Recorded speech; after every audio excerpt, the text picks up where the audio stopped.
W.F. Howes presents an unabridged recording of Thirst for Salt by Madelaine Lucas. Narrated by Madelaine Lucas. 1. Today I saw a picture of Jude with a child.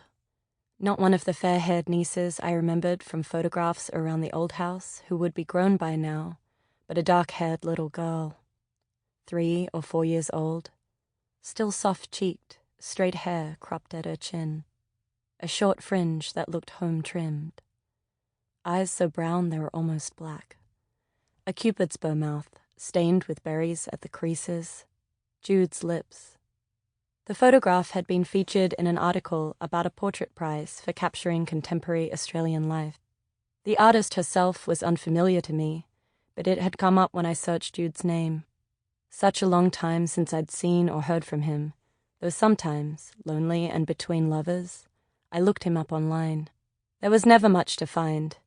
Jude had remained a great resistor of technology, it seemed, in the time we'd been apart, preserving his privacy and his solitude. Within a few years of the fire, he had all but disappeared. But then this, Jude and his daughter overlooking a green valley at a farm or vineyard. Mountains behind them, bluing with distance.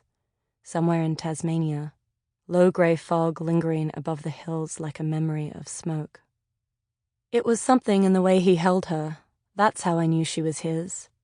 Not composed and smiling the way you would be when holding someone else's child to show that everyone is having a good time.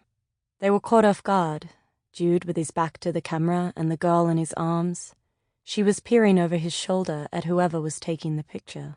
He'd turned, just at the moment the shutter fell. His lips parted, as if about to speak.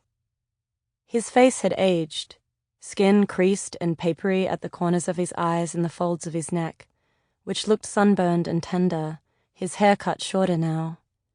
If I'm 37, Jude would be 55. Old, perhaps, to be a first-time father, and he did look tired, a dark patch beneath each eye like a stain, a new vulnerability to his expression. It was a beautiful photograph, and I was surprised how much that hurt.